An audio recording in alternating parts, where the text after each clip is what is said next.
हाँ जी, तो प्रीपोज़िशंस की इस वीडियो सीरीज़ को आगे बढ़ाते हुए आज हम पढ़ेंगे अंडर और बिलो प्रीपोज़िशंस। अब अंडर और बिलो प्रीपोज़िशन को दोनों को एक साथ क्यों पढ़ेंगे? क्योंकि दोनों ही सेंटेंस में एक ही तरीके का भाव लगभग दिखाती है ये सेंटेंस में, इसीलिए दोनों कन्फ्यूज़ भी करती हैं। अब अंडर और बिलो प्रीपोज़िशन को जानने से पहले सब्जेक्ट क्या होता है? सब्जेक्ट सेंटेंस का वो पार्ट होता है जिसके लिए प्रीपोज़िशन का यूज़ सेंटेंस में होता है। यानी जिसके बारे में कुछ बताती है प्रीपोज़िशंस, उसको बोलते हैं हम सब्जेक्ट। लैंडमार्क क्या होता है? लैंडमार्क सब्जेक्ट सेंटेंस का वो पार्ट होता है जिस पार्ट को गवर्न करती है प्रीपोज़िशन। यानी सेंटेंस के जिस पार्ट को सेंटेंस में जोड़ने का काम करती है प्रीपोज़िशन, उसको बोलते हैं हम लैंडमार्क। लॉजिक क्या होता है? लॉजिक एक ऐसा आइडिया जिससे आप सेंटेंस में प्रीपोजिशन को फील कर पाएँ, महसूस कर पाएँ। सेंटेंस को पढ़ते-पढ़ते प्रीपोजिशन के बारे में एक आइडिया लगा पाएँ, उसको बोलते हैं हम लॉजिक। विजुअल लर्निंग क्या है? विजुअल लर्निंग जब प्रीपोजिशन के पॉइंट ऑफ व्यू से आप सेंटेंस के अलग-अलग पार्ट को विजुअलाइज़ कर पाएँ, उनके बीच के रिलेशन को देख पाएँ, मतलब सब्जेक्ट, लैंडमार्क और प्रीपोजिशन और इन तीनों के बीच के रिलेशन को समझ पाएँ, देखकर उसको बोलते हैं हम विजुअल लर्निंग। इसी तरीके से फंक्शनल सेंस क्या है? फंक्शनल सेंस वो पार्ट होता है जिससे हम जब दो या दो से ज्यादा प्रीपोजिशन एक दूसरे को टच करती हों, ओवरलैप करती हों या फिर उनमें रेफरेंशियल डिस्टिंक्शन है, तो उस समय उनमें उन प्रीपोजिशन में चुनाव करना मुश्किल होता है। तो उस समय उनमें सही प्रीपोजिशन को हम चुन पाए, उसके लिए सबसे जरूरी है ये फंक्शनल सेंस। मतलब फंक्शनल सेंस हमें बताती है कि कोई भी पर्टिकुलर प्रीपोजिशन सेंटेंस में किस तरीके से काम करती है, कार्य करती है। अब हम देखते हैं अंडर और बिलो प्रीपोजिशन को। तो अंडर और बिलो प्रीपोजिशन दोनों ही वन वे प्रीपोजिशन होती हैं। वन वे का मतलब ये सेंटेंस में एक ही तरीके से फ्लो करती है। ये दोनों सब्जेक्ट से लेकर लैंडमार्क की तरफ ही फ्लो करती हैं। इनका लॉजिक क्या है? इनका लॉजिक होता है सब्जेक्ट लैंडमार्क के नीचे स्थित है। यानी जो सब्जेक्ट है वो उस लैंडमार्क के नीचे स्थित होगा, ऐसा भाव दिखाएगी ये दोनों ही प्रीपोजिशन। दोनों का लॉजिक सेम होता है, दोनों एक ही तरीके का नोशन कन्वे करती है सेंटेंस में। तो इन दोनों में डिफरेंस क्या है? इन दोनों में समानता है इनका लॉजिक और उनके वन वे होना।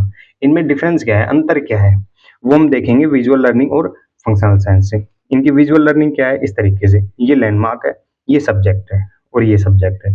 मतलब सब्जेक्ट दो स्थिति में नीचे हो सकता है लैंडमार्क के। पहली स्थिति ये हो सकती है कि सब्जेक्ट लैंडमार्क से इस तरीके से नीचे हो कि इस लैंडमार्क का कोई ना कोई प्रभाव इस पर पड़ रहा हो। यानी ये सब्जेक्ट किसी न किसी तरीके से इस लैंडमार्क से प्रभावित तो हो, ये लैंडमार्क किसी न किसी तरीके से इस सब्जेक्ट को कंट्रोल कर रहा हो, ऐसा भाव दिखाएगी अंडर प्रीपोजिशन। वहीं ये सब्जेक्ट इस लैंडमार्क से इस तरीके से नीचे हो कि इस सब्जेक्ट पर इस लैंडमार्क का कोई भी प्रभाव ना पड़े, इस सब्जेक्ट पर इस लैंडमार्क का कोई भी इन्फ्लुएंस ना हो, किसी भी तरीके का कंट्रोल ना हो, ऐसा भाव दिखाती है बिलो प्रीपोजिशन। यानी इस लैंडमार्क और इस सब्जेक्ट के बीच में एक स्पेस हो, एक स्पष्ट अंतर हमें दिखाई दे, ऐसा भाव दिखाएगी बिलो प्रीपोजिशन। अब इसको जैसे the project is under investigation. अब द प्रोजेक्ट जो है वो यहाँ पर सब्जेक्ट है, इन्वेस्टिगेशन जो है वो यहाँ पर लैंडमार्क है।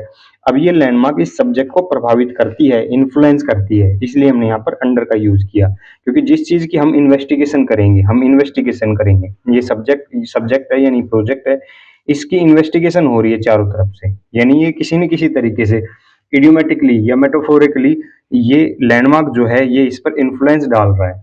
ठीक है, तो इसलिए हमने यहाँ पर अंडर का यूज किया। वहीं your marks were well below average. अब एवरेज जो है वो यहाँ पर लैंडमार्क है, योर मार्क्स जो है वो यहाँ पर सब्जेक्ट है।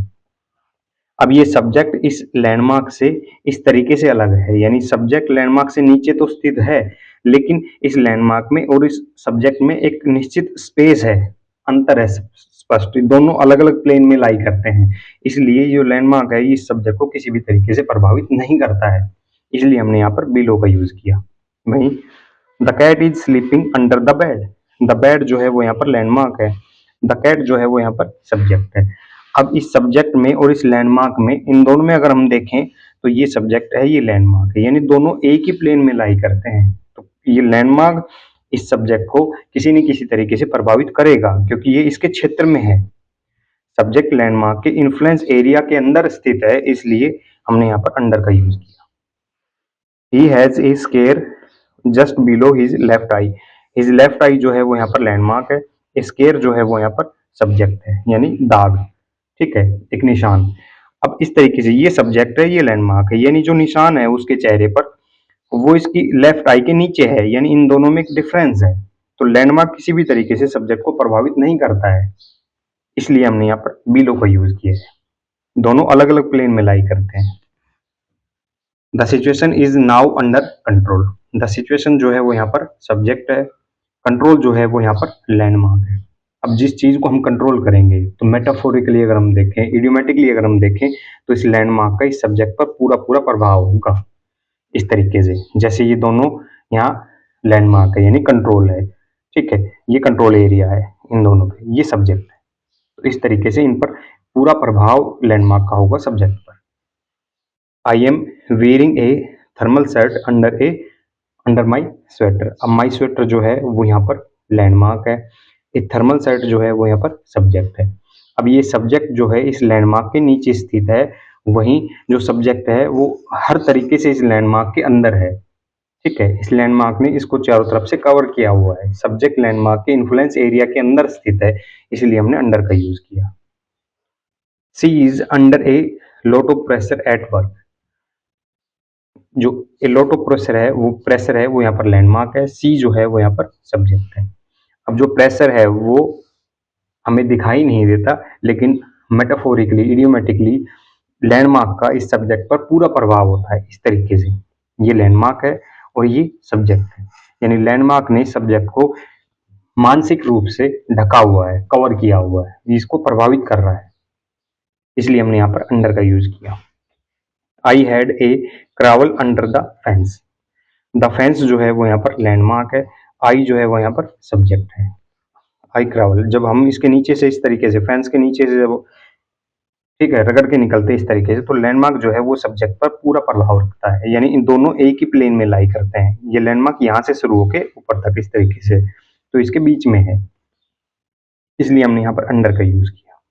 देर is no way I can work under these condition. अब दीज कंडीशन जो है वो मेटाफोरिकली आई जो है सब्जेक्ट जो है इसको इन्फ्लुएंस करती है, क्योंकि जो कंडीशंस हैं वो मानसिक रूप से हमें कवर किए हुई होती है, वो हमें कंट्रोल रखती हैं, क्योंकि कंडीशन के साथ ही हमें वर्क करना होता है, कंडीशन के अनुसार ही हमें वर्क करना होता है, यानी लैंडमार्क के अनुसार इस सब्जेक्ट को वर्क करना होगा, इसलिए हमने यहाँ पर अंडर का यूज किया। वहीं she work for wage rate below those of other worker.